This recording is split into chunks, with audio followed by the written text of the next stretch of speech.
السلام علیکم ورحمۃ اللہ تعالی وبرکاتہ۔ آئیے آج حروف اصلیہ کے مخارج پڑھتے ہیں۔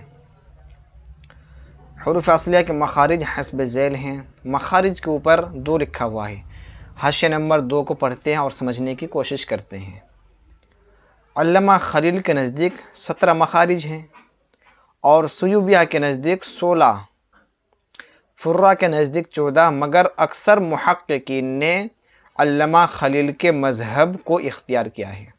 معرفت التجوید میں علامہ خلیل ہی کے مذہب کو بیان کیا گیا ہے، مگر اس میں 16 مخارج بیان کیے گئے ہیں کیونکہ حروف گناہ کو فرعی ہونے کی وجہ سے چھوڑ دیا ہے۔ حروف گناہ کو فرعی ہونے کی وجہ سے چھوڑ دیا ہے۔ اور اس کے نیچے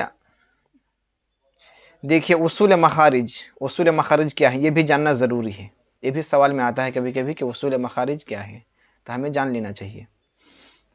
اصول مخارج یہ ہیں: حلق، لسان، شفتین۔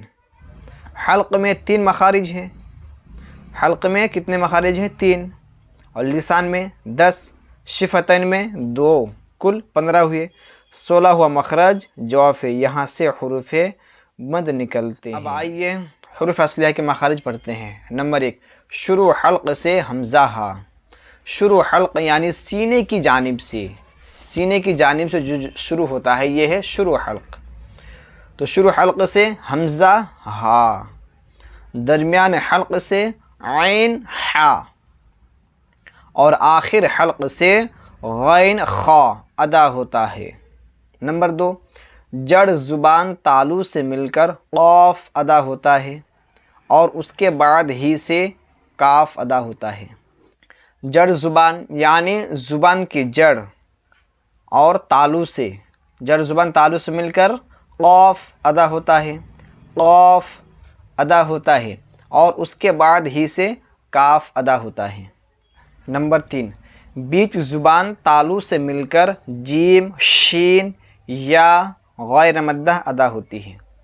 بیچ زبان مثال کے طور پر یوں لے لیجئے، یہ زبان ہے، یہ پوری کیا ہے؟ زبان ہے۔ اب یہ ہو گیا بیچ والا حصہ، ہے کہ نہیں؟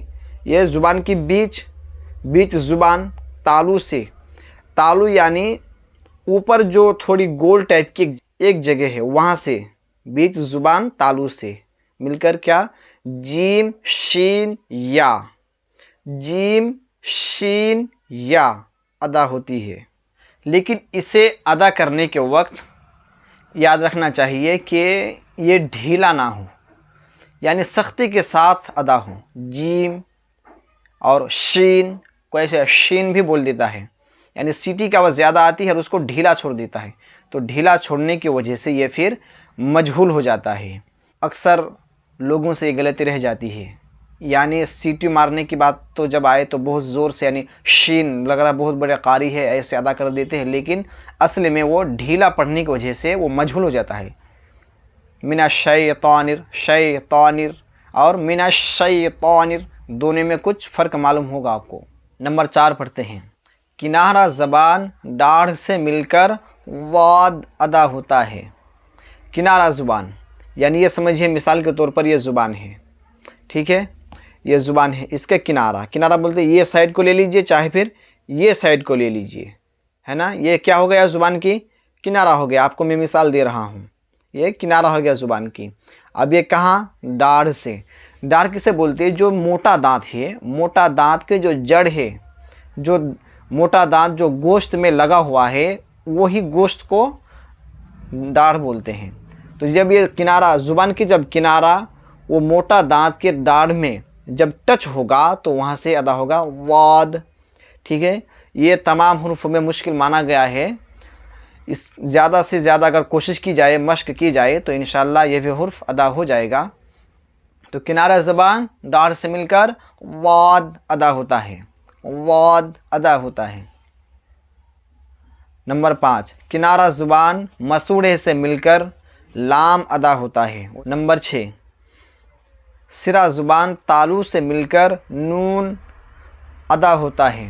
سرا زبان کی سرا مثال کے طور پر یہ زبان ہے اور سرا یہ جو آگے والی جو سائڈ ہے اس کو کیا بولتے ہیں؟ یہ زبان کی سرا ہے، سرا زبان، اور تالو، تالو جو اوپر ہے کہ نہیں، اس کو تالو بولتے ہیں۔ سرا زبان تالو سے مل کر نون ادا ہوتا ہے۔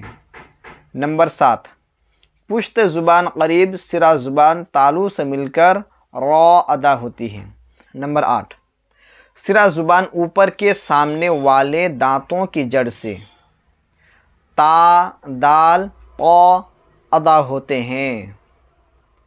سرا زبان یعنی یہ زبان ہے، یہ سامنے والی سائڈ وہ سرا ہے، ٹھیک ہے۔ سرا زبان اوپر کے سامنے والے دانتوں کی جڑ سے، جو اوپر کے سامنے والے جو دانت ہیں اس کے جڑ سے تا، دال، طا ادا ہوتے ہیں، اور انہی دانتوں کا سرا یعنی اوپر کے سامنے والے دانتوں کا سرا اور سرا زبان مل کر سا، زال، وا ادا ہوتے ہیں۔ سا، جب ہم سا، زال، وا ادا کرنا چاہیں گے تو زبان کو ہلکی سی، جو زبان کی سرا ہے ہلکی سی باہر نکلنا پڑے گا اور اوپر کے دانتوں سے لگا کے رکھنا پڑے گا۔ سا، سا، زال، وا ایسے ادا ہوتے ہیں۔ نمبر 9، نوک زبان اوپر نیچے کے دانتوں سے مل کر زا، سین، صاد ادا ہوتے ہیں۔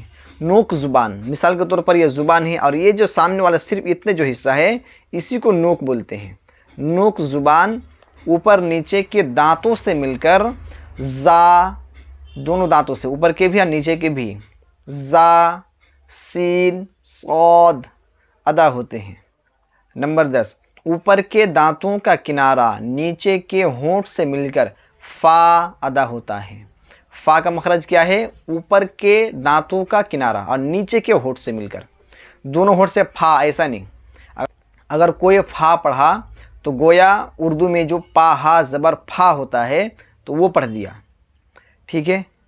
پھا اور فا میں فرق ہے، اردو میں پھا آتا ہے اور عربی میں فا آتا ہے، ٹھیک ہے۔ تو پھا نہیں بولنا ہے بلکہ فا، اوپر کے دانتوں کا کنارہ اور نیچے کے ہونٹ سے مل کر فا ادا ہوتا ہے۔ جب اوپر کے دانتوں کا کنارہ اور نیچے کے ہونٹ جب ایک دوسرے سے ٹچ ہوگا تو یہ فا ادا ہو جائے گا۔ نمبر 11، دونوں ہونٹ سے مل کر با، میم اور کچھ کھلا رہ کر واو ادا ہوتا ہے۔ نمبر 12، حلق کی خالی جگہ سے الف اور بیچ زبان تالو کی خالی جگہ سے یا مدہ اور ہونٹ کی خالی جگہ سے واو مدہ ادا ہوتا ہے۔ تو یہ تھا حروف اصلیہ کے مخارج۔ اگر آپ لوگوں کو سمجھنے میں کوئی قسم کی پریشانی ہو تو آپ کامنٹ میں یا پھر نیچے دیے گئے نمبر پر کانٹیکٹ کر کے آپ بول سکتے ہیں۔ آپ حضرت دعا میں یاد رکھیں اور اس کو اچھی طریقے سے یاد کرنے کی کوشش کیجیے۔ السلام علیکم ورحمۃ اللہ تعالی وبرکاتہ۔ فیضان قرات چینل کو سبسکرائب کریں۔